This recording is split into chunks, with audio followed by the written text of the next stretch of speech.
for Jim and myself as we enter our twilight years is to arm young people with the means to be able to manage the conflicts that we have so singularly failed to do collectively in this and earlier generations.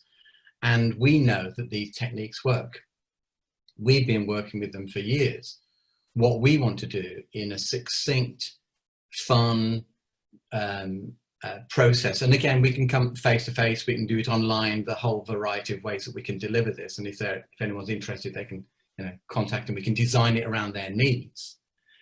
But what we are absolutely committed to is making explicit the means whereby people can be more human, to be more open, to be more kind, to be able to manage change, to learn through that change, and more importantly, to develop patterns of consistency that will enable them to quite naturally to grow into becoming human beings that not only their families are proud of, but they are proud of.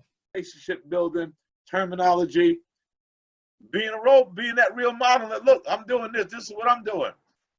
I break the mold, man. You ain't got to be black to have a relationship with white kitties.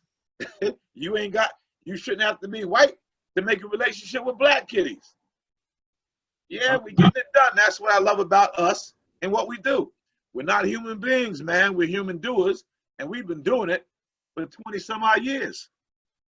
There are three kinds of violence. There's a direct violence, which can be physical. And again, Jim and I have been talking about this for years, and what we're very excited about is how we can bring our shared expertise around this and also get to play, with each other as well. That's also quite nice. But the three types of violence is the direct violence, which can be physical, but it also can be verbal. It can be psychological. And I know that Jim's got stuff to say about it. And looking at the violence thing, and what I did was hit on to the whole Black Lives Matter thing and that whole segment going on now. And I just looked at, some of the terminology. Racism and racist is like a blanket word now. But back in the day, we used to use words like prejudice, bigotry, discrimination. Now we blanket that whole thing across, And then I guess I really got into it, Roy, because I thought my angle was right, morals. There's another word we don't use much anymore. Looking at teachers with morals and looking at students with morals. I had a fear, man. I have a fear that all this talk about racism and this talk about Black Lives Matter, that whole scene, would make a black kitty feel like a victim. Yeah. And I struggle with that. Yeah. I'm struggling with that because and to me, that's where I get, and I wouldn't use a strong term like my man would use, but that's why we're going to work together. I wouldn't use violence, but to me, I understand where the use of the word violence can come from, because to me, it's the act, and it's an adult act, of making a kitty feel like a victim. So let's look at it from a moral standpoint. If one of you lovely men was to call me the N-word, yeah, society right now would make me feel like the victim because you two lovely men called me the N-word. I want to get back to that plane where morally, I'm the good person here. Morally, I'm the one that's been called the name. Yeah. So I want to get back to that platform. And I think, Roy's avenue for me on that platform, I'm ready for that. But one of the things that we've always done within ITL, I think, is seek to look at moral purpose and where we connect, not where we collide, not where we have conflict, but our point of connectivity, whether or not we're looking at teaching and learning, whether we're talking at leadership, behavior, curriculum. And the 5 elements that we will look at in the Peace, Love and Education project is going back to what Jim said, humanity. What is our shared humanity, and what does that actually look like? And we have some very basic human needs: the need to question, the need to form relationships, the human need to become resilient and to change, and the need for results. United Nations, I went to visit one day, took a whole group of kiddies from England, and when I got there, man, written in stone, chiseled out in stone, on top of it is one race, the human race. I set my engine running. So, I've done a lot of research on it. Going back to ancient history, ancient Africa. There's a fantastic series on called ancient civilizations. Beautiful. Where they talked about Africa being the cradle of civilization. Where they talked about the original person, the original man, once we progressed and moved on, and how the black gene was in, and as you moved further away from Africa, you lightened up, your eyelashes grew longer, hair grew differently because you needed the cold and you had the sun.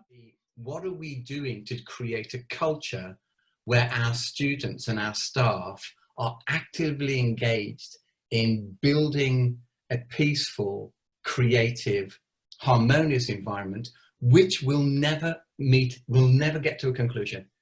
Because when you're peace building, you never complete the building.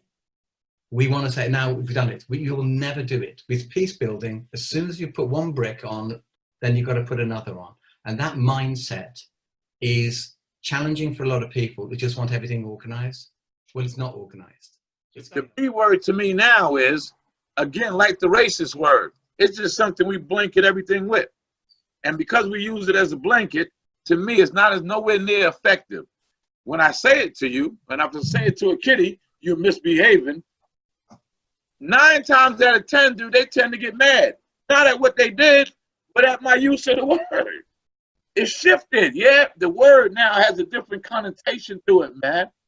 What I love about where we're going with this thing is, I love the word development. I love thinking about making a society a better place. And I actually love the thought of that, man. And when you got tools and you have that word development and you put that word building with development, you're talking about something for the future. So one of the other terms I'm using is the future is your option. The future is an option, baby. You can go this way, you can go that way, but you need to understand it's an option. There is a very strong joy, actually, with recognizing, not necessarily religious, but the spiritual intuitive, because there comes a point in your age where you say, I'm quite comfortable with that. And there are 4 elements of being human, of the spiritual, the emotional, the practical, the intellectual, which need to be addressed. And in some ways, we've lost our soul of our schools because they perceive it as a religious thing. And those 3, Jim talks about the doing, and at its simplest, because this is complex stuff, because it comes as a whole. You can't pick and choose whether or not you be a full human being. You're a full human being if you're treating people with respect, you're treating yourself with respect, you're fighting to evolve. If you take one of these elements out, the whole formula doesn't work. What we think sometimes is fun and banter is humiliation. I'm getting down with the kids. That's violent. Humiliation is a direct violent experience to the recipient. I'm just having a laugh, and we all know that, and highlighting how that can come across and the impact of that, and exploring what direct violence looks like, kind of a check-in for that, and looking what indirect violence looks like, which is their discipline policy. That can be a very structurally violent. I mean, look at your infrastructure, look at your provisions, look at how the kids are managing and the teachers are managing stress. So it's not just about the teacher's relationship with the kids. I think it's a really important thing. It's about the community's relationship with itself. But it's unpacking a lot of stuff. But remember, the young kitty, the black kitty, got to listen to Black Sunday, being blackballed or blacklisted. Every connotation of the use of the word is going to be negative. To the point where in the school I was at a couple years ago, Kitty said something to me, and I said I was black. And he said, sir, you're not really allowed to say that. And I said, well, why? Well, he said, you're talking bad about yourself. We got it to where color has a negative connotation. Now, you can tell a black lie, but a white lie is kind of all right. It's not too bad. You tell a little white lie. So we got, again, our aim with the terminology and unpacking a lot of stuff, man. Roy talked about violence. Y'all were talking a minute ago. With relationship building, one of the words I picked up on, which you lovely English folk love to do, sarcasm, to me, is a serious act of violence, because a teacher can be sarcastic to a kitty. Let the kitty try the same thing with a teacher. You'll be in detention. They'll be putting you out of their classroom, but a teacher use it all the time. And they'll be sitting around scratching their head. Why is everybody laughing at me? I'm acting like a 14-year-old in these conditions. If I'm behaving like this, I'm a 3-year-old. Now that's your choice. So I think it's really important for those teachers and students, because we can deliver this to students and teachers, but to say, well, hang on, where am I in this? And how am I protecting myself? And how am I challenging that